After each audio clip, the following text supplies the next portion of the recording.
Welcome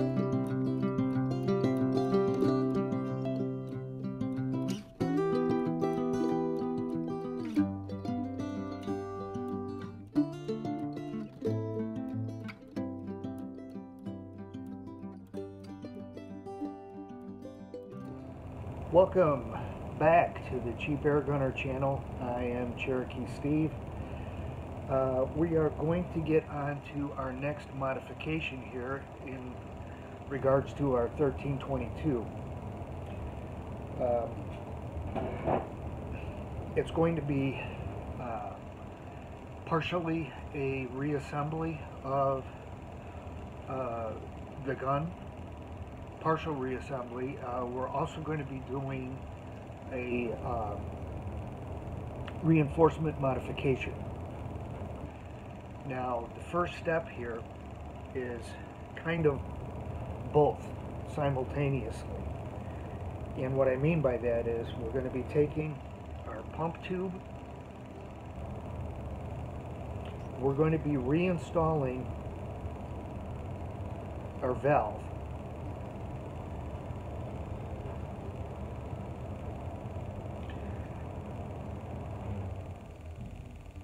Now, if you remember on the valve, on the one side we've got the port, and if we rotate it, hopefully, which should be 180 degrees from the port hole, we're going to have this tapped hole. Now this is what the screw just in front of the trigger guard, when we go to reattach our trigger assembly, grip / trigger assembly back to our pump tube. The screw that went up through here screws into this hole in our valve.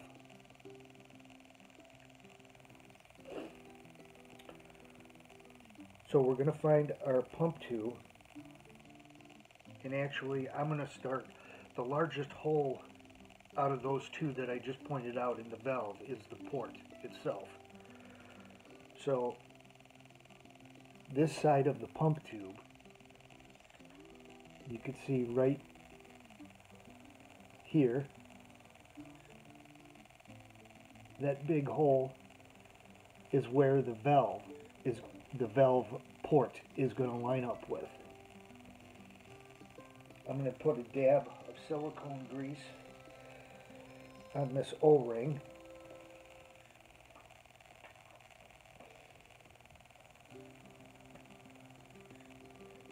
Very lightly.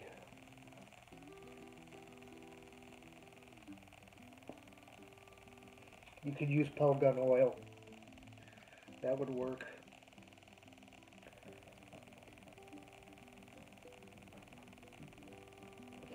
But we're also going to need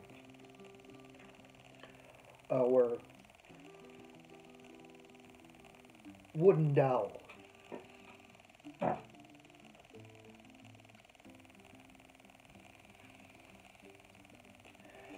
We're going to need that because of the O-ring, as it should be a tight fit between the valve and the pump tube. But it's got to start because of that indentation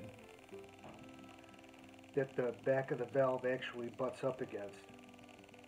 It can't go in from the hammer side. It's got to go in from the pump arm side and slide all the way down to the point where we line up our porthole with that big hole that I just pointed out in the pump tube.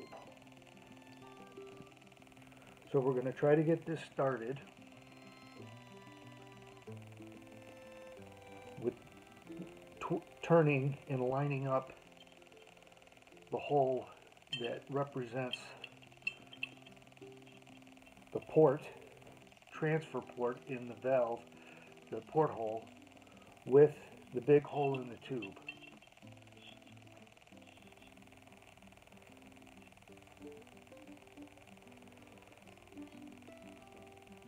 The closer we get that to being lined up properly, the better.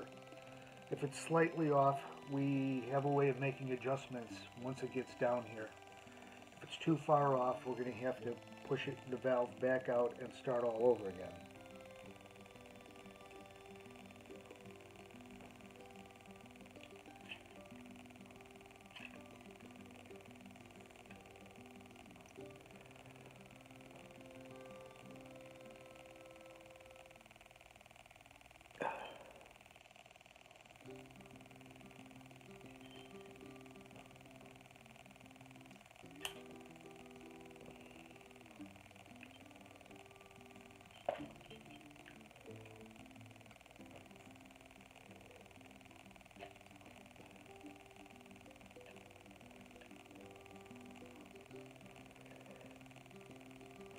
Unfortunately, there is no way to twist and turn the valve once it's in the tube. We could do it if it's a little bit off, but not too far off.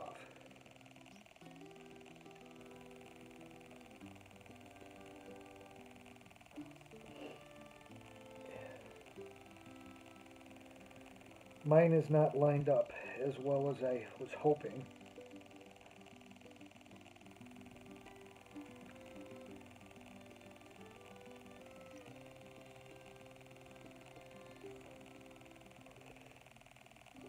But with an Allen key, it was lined up good enough for me to get an Allen key in there and twist it.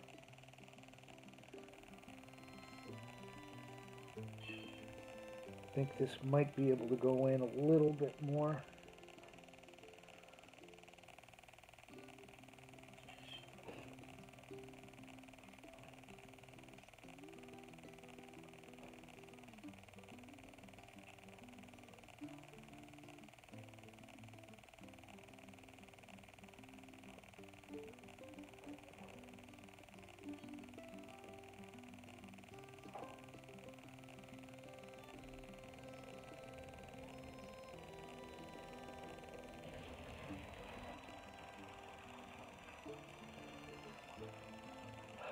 But I think I've got it in as far as it'll go. Unfortunately, if you remember, when I went to tighten those two things up, the two halves of the valve, and I was trying to explain how important it was. So I keep having issues with my my phone and recording videos on it, but I'm going to try to make this quick. In regards to the previous video that got cut off, I added a grub screw on the top of the pump tube directly above the screw that's in front of the trigger guard. It goes all the way through the pump tube. It's been drilled and tapped and into the valve itself. That strengthens the valve with the added pressure of the power adjuster and the lighter valve spring. It's a good upgrade in my opinion to stabilize as much as you can the valve itself. I did give in and put the $13.99 shoulder stock on. It really, you know, to take full advantage of the gun itself, I did do this and stayed with the plastic breech, no steel breech. It's a cheaper option to go with this.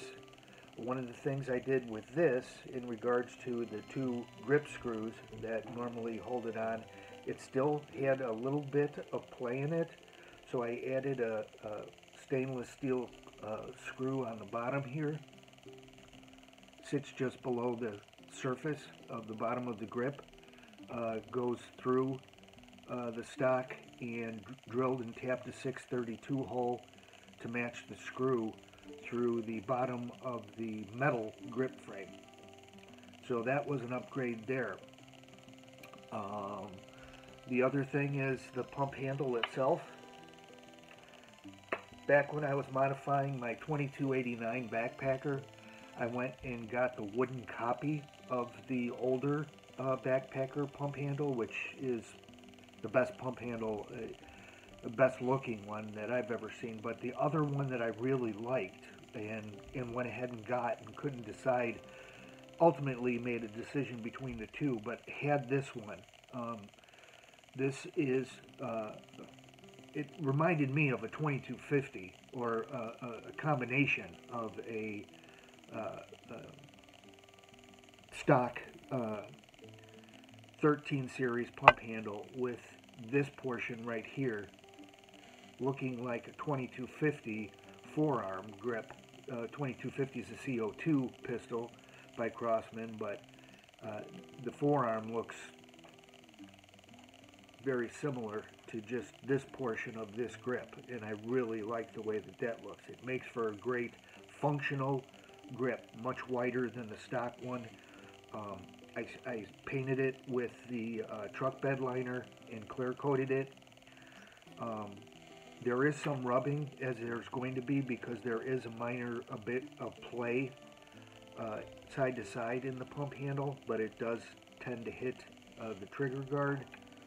But it does scratch up the inside a little bit, but that's also, I have the exact same situation with my backpacker.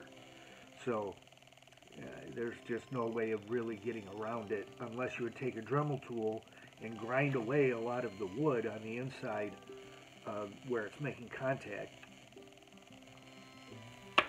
But with that being said, I shimmed in between these two brackets of the pump handle, right in here, up where the hole is with the Delrin washer. It kind of angles out the two pieces there a little bit. It takes out some of that slop. This is about as tight as it's ever going to be. Pretty, as far as the side-to-side movement in the pump handle. What else? Power adjuster is stated, very easily adjustable. Just loosen up the nut. Finger tight is good enough. You don't have to crank down on this with a wrench or anything to keep this from turning. But you know, you turn it in to increase the tension on the hammer spring. You can back it out to decrease the pressure on the hammer spring. I went ahead and obviously, as I already mentioned in the one video, you got the grub screws centering and stabilizing the barrel at the breech. I did do a single wrap of electrical tape on the end of the barrel for this end. There was some side-to-side play, even with the grub screws back here. It wasn't enough to hold it steady up here. Really glad I did the solid pin with the slots and the O-rings. It's a very, very clean look. I really, really like it. Very easily removed and put back in, which came in very handy, because after I reassembled this and I was putting some shots over the chronograph, something just wasn't right. They weren't the numbers I expected to see. Decent numbers, but not what I expected. Not as high as I thought they were going to be. Took it back apart, reevaluated everything, and found that on that transfer port that we opened up, and that seal that's on the bottom of it,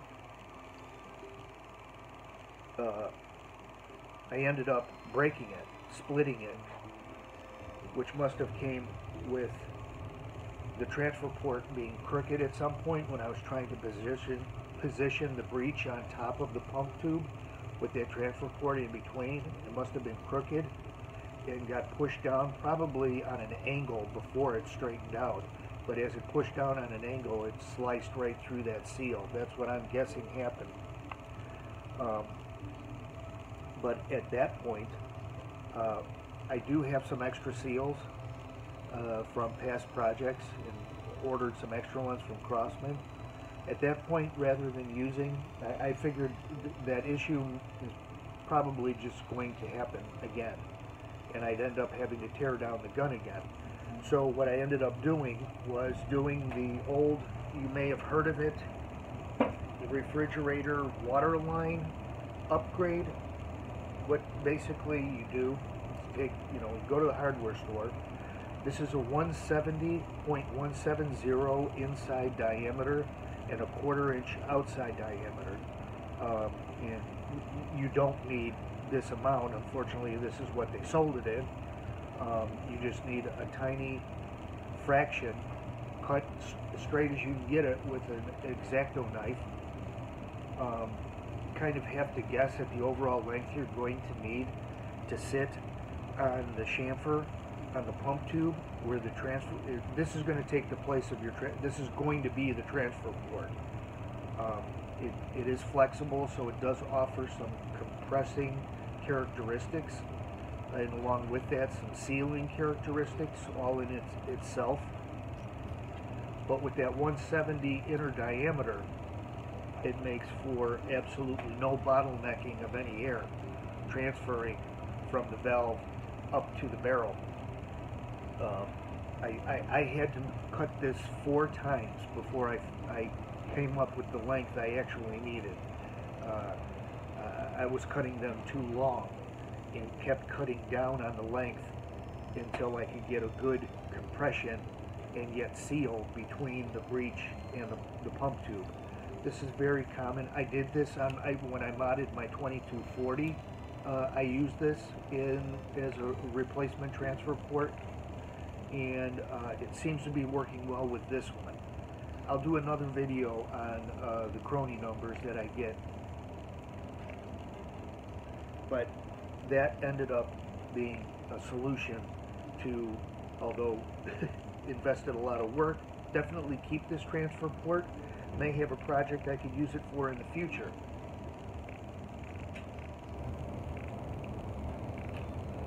What I have on order, and I'm going to be upgrading, this is the stock pump piston that's inside the tube.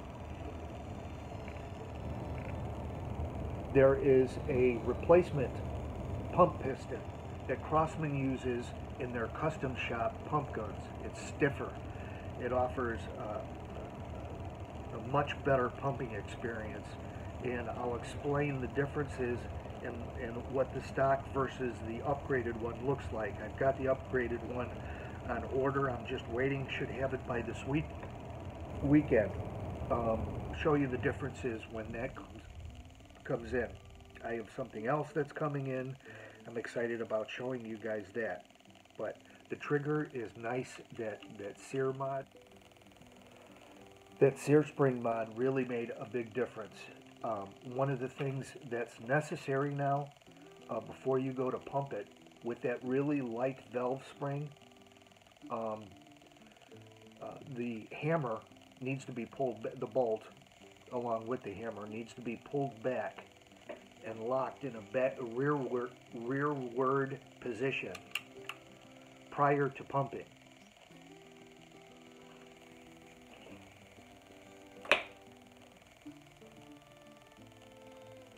Then you would pump the numerous times you want for the power that you want. Put your pellet in, push the bolt forward. But it needs to, that lighter valve spring needs to have the hammer pressure taken off of it completely for it to start to store air.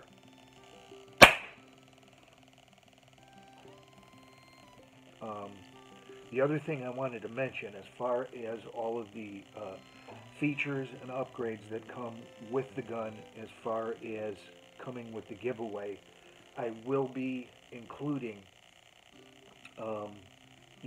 everything I can remember as far as that came with the gun stock. The pump handle, the grip frames, in case you want to go back to just it being a pistol, the springs that ended up getting replaced, the sear spring, and the stock valve spring, the original packaging for everything I will include. So any reason the gun wants to be taken apart and returned more to its stock form, if that's what the winner so chooses, they can do that. Um, just wanted to include that. Again, spread the word. It's going to be, somebody's going to be the lucky winner of this extremely nice Crossman 1322 modified. So, you guys take care. Have a great Thanksgiving again. Bye.